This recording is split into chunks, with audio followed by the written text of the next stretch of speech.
secara resmi persiapan pelaksanaan debat keempat.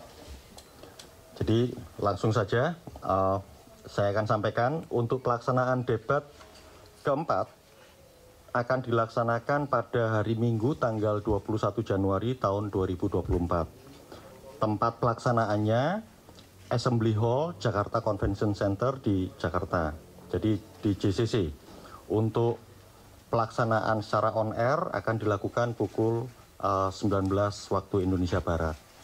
Tema debat keempat ini nanti yang melakukan debat gilirannya calon wakil presiden. Temanya dari tema yang kami sudah susun. Tema yang pertama, pembangunan berkelanjutan dan lingkungan hidup. Tema yang kedua, sumber daya alam dan energi. Tema yang ketiga, tentang pangan. Tema keempat, tentang agraria. Tema kelima, tentang masyarakat adat. Dan tema yang keenam, tentang desa. Sedangkan penyelenggara debat atau stasiun televisi yang menyelenggarakan debat ada 3, yaitu SCTV dan Indosiar yang tergabung dalam MTech Group, dan yang ketiga adalah Metro TV. Kami juga sudah mendapatkan konfirmasi terkait dengan kesediaan dari 11 orang panelis yang malam ini akan dilakukan karantina bersama moderator. Saya ingin bacakan satu persatu berdasarkan urutan abjad. Untuk panelis yang akan menjadi penyusun pertanyaan pada pelaksanaan debat keempat pada tanggal 21 Januari 2024 mendatang. Yang pertama, Profesor Dr. Insinyur Abrar Saleng, SHMH. Beliau ahli hukum agraria dan sumber daya alam Universitas Hasanuddin, sekaligus Dewan Pakar pada Perhimpunan Ahli Pertambangan Indonesia atau Perhapi di tingkat pusat. Kemudian yang kedua, Dr. Ari Sujito, sosiolog pedesaan, dosen Visipol UGM. Kalau nggak salah posisinya juga di struktural menjadi wakil dekan, wakil rektor kalau nggak salah. Kemudian Profesor Dr. Arif Satria SP MSI, ahli ekologi politik dan kebijakan pengelolaan sumber daya alam. Posisi beliau juga saat ini menjadi Rektor Institut Pertanian Bogor. Yang keempat, Dewi Kartika, ahli agraria dan sekarang posisinya juga sebagai Sekjen Konsorsium Pembaruan Agraria. Kemudian yang kelima, Febi Tumiwa, ahli transisi energi. Sekarang posisinya Direktur Eksekutif Institute for Essential Service Reform. Yang keenam, Profesor Dr. Insinyur Haryadi Kartodiarjo MS, ahli sumber daya alam dan lingkungan hidup, dan posisinya sebagai Guru Besar Fakultas Kehutanan dan Lingkungan Institut Pertanian Bogor. Yang ketujuh, Profesor Dr. Insinyur Ridwan Yahya MSc, ahli kehutanan dan lingkungan hidup. Beliau juga sekaligus menjadi Guru Besar Teknologi Hasil Hutan Fakultas Pertanian Universitas Bengkulu. Yang kedelapan, Ruka Sombolinggi, SPMA, posisi sekarang sebagai Sekjen Aliansi Masyarakat Adat Nusantara atau AMAN. Yang kesembilan, Profesor Sudarto PhD PhD, pakar manajemen lingkungan, sekaligus pernah menjabat sebagai Rektor Universitas Diponegoro pada tahun 2010-2015. Yang ke-10, Profesor Dr. Sulistiawati Irianto MA, Guru Besar Antropologi Hukum Fakultas Hukum Universitas Indonesia. Yang terakhir atau ke-11, Insinyur Tubagus Furkhon Sofani MA PhD, ahli perencanaan wilayah dan perdesaan Institut Teknologi Bandung. Selain 11 panelis yang kami sudah dapatkan konfirmasi dan kesediaannya untuk mengikuti proses karantina dan kemudian penandatanganan fakta integritas, kami juga sudah menunjuk 2 orang moderator untuk pelaksanaan debat keempat nanti. Dua-duanya kebetulan perempuan. Yang pertama, Retno Pinasti dari SCTV dan Indosiar sekaligus karena mewakili grup MTech. Dan yang kedua, Sylvia Iskandar dari Metro TV. Nah, selain itu teman-teman, kami juga ingin menyampaikan format ataupun rundown dari kegiatan pelaksanaan debat keempat tidak mengalami perubahan. Debat akan dilaksanakan dalam 6 segmen yang berlangsung totalnya selama 150 menit, di mana 30 menit untuk jeda iklan. Setiap jeda iklan itu sekitar 6 menit. Kemudian untuk khusus debatnya berlangsung selama 120 menit. Untuk debat keempat nanti yang akan memulai memaparkan visi misi program kerja pada segmen pertama sesuai dengan urutannya akan dimulai dari paslon nomor urut 1, dalam hal ini calon wakil presiden dari paslon 1. Dan itu nanti akan secara berurut nanti akan diikuti dengan rotasi yang sudah ada dan kemudian sudah kita terapkan sejak debat pertama sampai dengan ketiga di situ. Demikian informasi yang kami bisa sampaikan. Kalau sampai saat ini posisinya untuk persiapan di JCC sejak tanggal 18 kemarin, 18 malam, itu sudah posisi loading.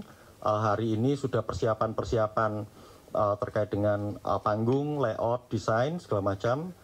Besok akan dilakukan rencananya hari Sabtu, itu gladi kotor, kemudian hari Minggu akan dilaksanakan rehearsal atau gladi resik. Dan itu akan melibatkan antara tim KPU, media penyelenggara, juga tim paslon di situ. Saya kira itu informasi yang bisa kami sampaikan. Terima kasih atas perhatiannya. Nanti bahan tertulis sebagaimana pelaksanaan konferensi pers yang kami lakukan pada saat persiapan pelaksanaan debat kami akan bagikan ke teman-teman. Saya kembalikan lagi ke Pak Ketua. Silakan Pak Ketua. Terima kasih Mas Agus Melas. Kiranya ada teman-teman yang akan mengajukan beberapa pertanyaan. Cukup? Jelas? Satu. Ada lagi? Dari Republika ya? Ya, terima kasih kesempatannya. Selamat sore menjelang malam. Perkenalkan saya Febrian Republika, Mas Asim, Mas Melas. Saya ingin menanyakan dua hal. Pertama, terkait kesempatan berbicara pertama itu kan 01 ya. Dalam artian Pak Mahfud itu apakah posisinya di tengah saat debat? Gus Imin, maaf. Ya. Pak Muhaimin Iskandar apakah posisinya di tengah? Lalu yang kedua, ini terkait kampanye akbar yang juga akan digelar sebentar lagi ya, tanggal 21.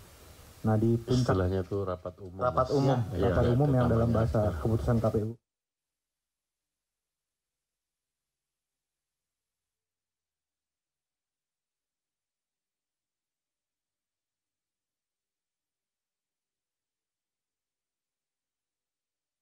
Lalu tanggal 10 hari terakhir kampanye itu dempetan juga 01 di GIS dan 02 di GBK.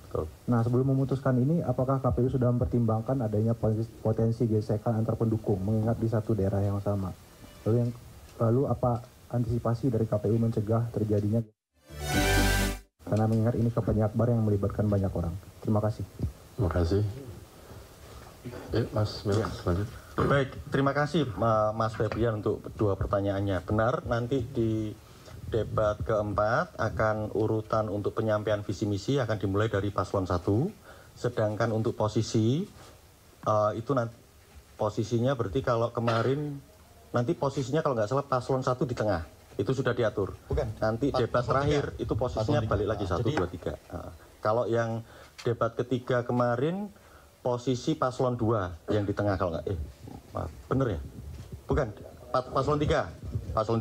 Jadi semua sesuai dengan rotasi dan kemudian kalau dalam konteks desain layout panggung seperti itu, kalau dalam konteks penyampaian visi misi pertama itu yang pertama kali itu sesuai dengan pelaksanaan di debat sejak debat pertama. Nah yang kedua untuk khusus kampanye rapat umum. Kami sudah bertemu tanggal 14 Januari kemarin di kantor KPU terkait dengan persiapan dan penetapan pelaksanaan kampanye rapat umum yang berlangsung selama 21 hari dimulai dari tanggal 21 Januari sampai dengan tanggal 10 Februari.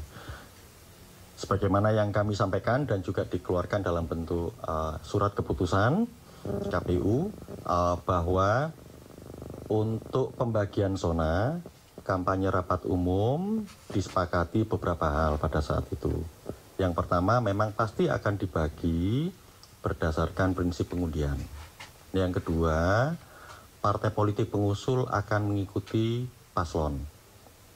Nah, sekali lagi ditegaskan, paslon untuk calon presiden wakil presiden bukan 01, bukan 02, bukan 03, tapi paslon nomor urut 1, 2, dan 3. Nah, itu disepakati itu. Kecuali untuk 4 partai politik sebenarnya, yaitu Partai Gelora, kemudian Partai Umat, Partai Buruh, dan PKN. Pada saat rapat koordinasi dengan tim paslon, LU tim paslon dan LU partai politik, kemudian kami juga konfirmasikan ke seluruh partai itu, terutama yang 4. Kalau yang sisanya kan sudah ikuti tim paslon zona kampanyenya. Kemudian disepakati bahwa untuk Partai Gelora, untuk Partai Umat akan ikut zona kampanyenya dengan paslon 1. Untuk Partai Gelora akan ikut zona kampanye dengan paslon 2. Nah, sedangkan untuk Partai Buruh dan PKN zonanya tersendiri di situ. Jadi 38 provinsi. Sebagaimana kami tuangkan dalam surat ketetapan. Kemudian khusus dari tim paslon dan juga di pertemuan itu ada semua. Khusus 3 hari terakhir ada permintaan untuk kemudian diberikan keleluasaan. Nah, keleluasaan itu sampai ke sana. Jadi teoritis bisa diproyeksikan pasti ada yang titik pertemuan di situ. Bahwa kemudian berdasarkan kesepakatan di tanggal 14 Januari itu memang untuk tanggal 9 atau tanggal 8 saya lupa, yang tanggal 9 ya. Yang 9 ya, itu di Jawa Timur. Nah, memang lokasinya di 2 kabupaten yang berbeda antara tim paslon 1 dengan tim paslon 2. Termasuk di hari terakhir tanggal 10 Februari tahun 2024 di Jakarta antara tim paslon nomor 1 dengan tim paslon nomor 2. Nah, itu tentu saja kami juga menyampaikan pertimbangannya bagaimana, termasuk pertimbangan dari kami. Nah, kemudian tentu ini nanti bagian dari koordinasi dengan pihak kepolisian. Yang jelas sekarang posisinya tentu sebagai keputusan itu yang akan dijalankan, dan kemudian persoalan-persoalan lainnya secara teknis kami tentu akan meningkatkan koordinasi dengan pihak kepolisian. Termasuk nanti mungkin di akhir-akhir Januari kami akan jadwalkan rapat koordinasinya antara tim paslon, KPU, dengan pihak kepolisian. Dan kami sudah komunikasi intensif dengan pihak kepolisian. Termasuk salah satunya ya terkait untuk bagaimana merekayasa arus sebenarnya di situ. Jadi secara prinsip tidak ada soal. Begitu teman-teman. Terima kasih. Sudah tadi. Demikian teman-teman yang dapat kami sampaikan perkembangan persiapan penyelenggaraan kampanye dengan metode debat calon wakil presiden, yaitu debat yang keempat yang akan diselenggarakan besok hari Ahad tanggal 21 Januari 2024 jam 19 malam WIB di JCC. Terima kasih. Assalamualaikum warahmatullahi wabarakatuh. Izin pamit ya.